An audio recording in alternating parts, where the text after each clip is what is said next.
slept on my hair when it was wet. And this is actually my natural hair. I just really love the wave of it. But unfortunately, when it fully dries, you can see it's still kind of wet right now. When it fully dries,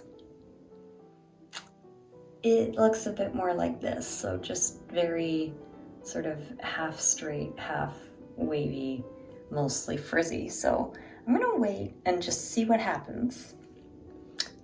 And then, I don't know, we'll go from there. I think if it maintains its shape enough, what I'll do is just put some heat protector on and then go in with a little bit of the curling wand just to emphasize the ends, but it's not looking good. I have a feeling it'll just look like this, so stay tuned. Should I actually start this video? Maybe I'll start this video. As you may have seen from the title, we are going to afternoon tea at a museum this afternoon, and I'm pretty excited about it. So basically this museum, it's very small. It's just based on, you know, an entrepreneur of yore. He built a mansion and yada, yada, yada. You know the type of story. They are hosting afternoon tea for Valentine's Day. Valentine's Day is actually tomorrow, but they're hosting it today because it's a Sunday. So we're going to go have afternoon tea, enjoy the ambiance. I heard there was a harpist. And there's a museum tour after the afternoon tea, which sounds pretty fun. I have gone for a bit of a Cruella de Vil inspired look today. It wasn't intended, but here we are. I wanted to wear something red because it's Valentine's Day and I don't own any pink, so I thought red and black and white would be kind of nice.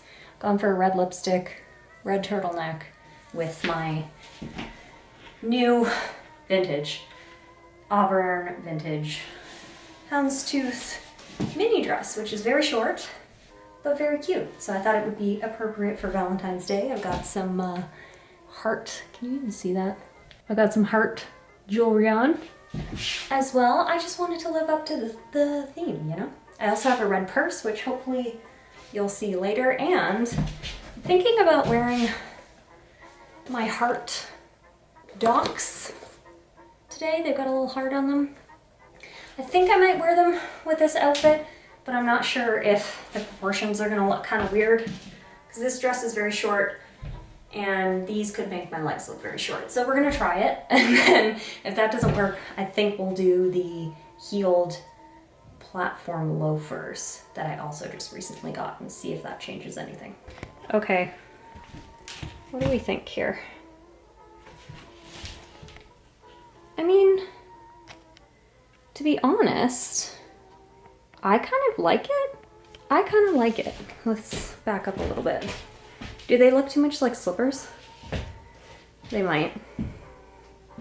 But I've been dying to wear these with some kind of skirt or mini dress. And it's gonna be a bit of a long day because the museum is actually an hour away from our house. So I thought it might be nice to have flats.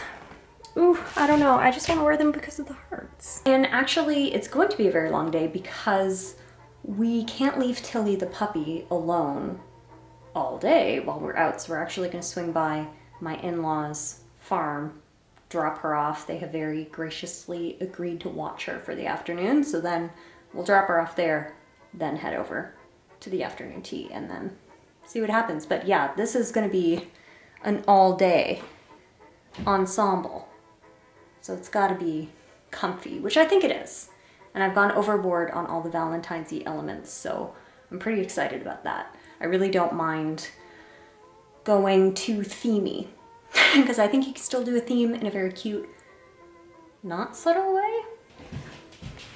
This is the purse.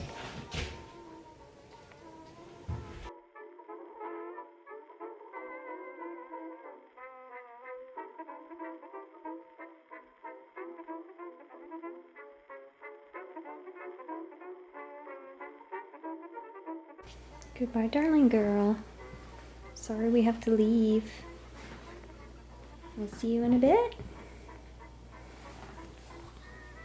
Bye-bye, baby. There's some terracotta, deep blue.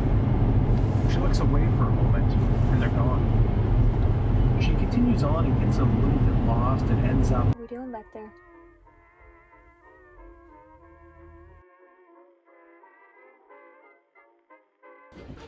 Are you happy? Hi. Are you happy? Whoa! Okay.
The mansion was built between 1860 and 1870, so all of the architectural details of the house are beautiful, including the ones in what was formerly the music room or parlor where we sat down to actually eat and enjoy afternoon tea. It was very pink and very Valentine's appropriate. My obsession with teacups obviously continued with all of these beauties, and the tea service itself was delicious. Especially the scones. For me, having a good scone in a pretty place might be one of my absolute favorite things to do.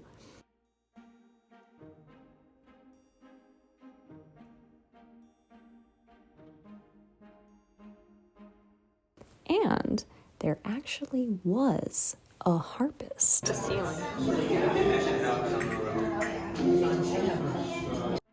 After the tea, we had a guided tour of the first and second floors of the building, where I once again became obsessed with wallpaper and chandeliers and regained some determination to actually put some in our house. And we learned about the Victorian language of flowers and the history of the family and artifacts throughout the house, and the tour guides were super knowledgeable.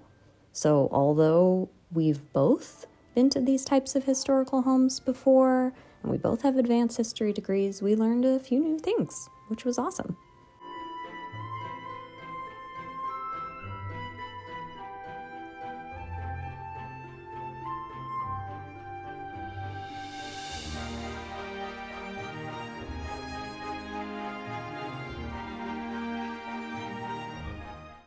We also ran into a bit of a whiteout going back down country roads to pick up Tilly and then to go home. And I felt bad because it was sort of dicey driving, but the only thing I could think of the whole time was how pretty everything looked with all of that diffused sun-setting light. I don't think you've ever seen this room, but we're back home now. The cat is... I don't know what she's doing.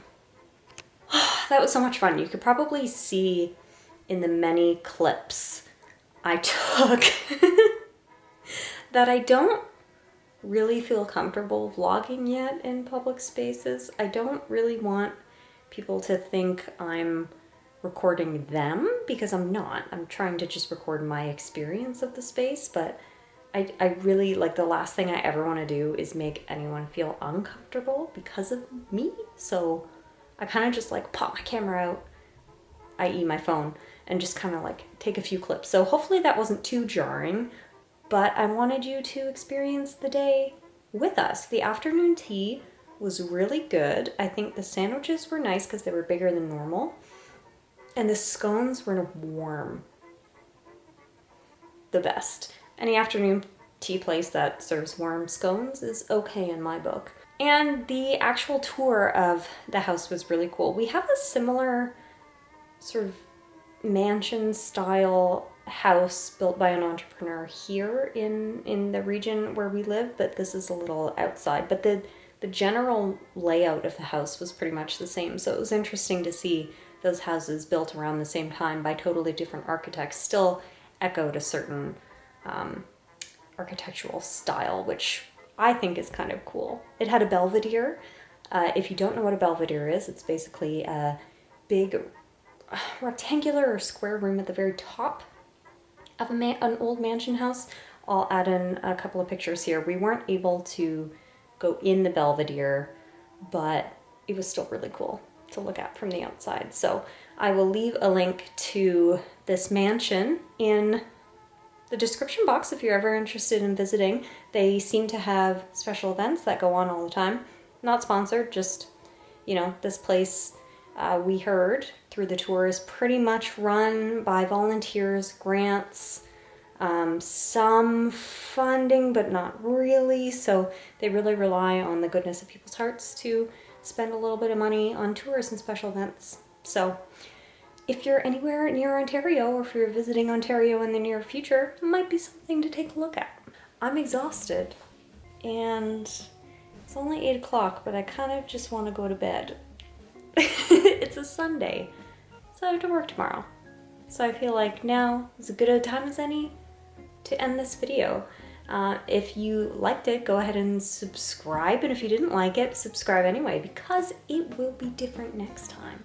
And hey, if you want to see more adventures with afternoon tea or museums or fun stuff like that, just let me know in the comments, and let me know if you have any suggestions anywhere in Ontario you would like to visit virtually through me. Let me know.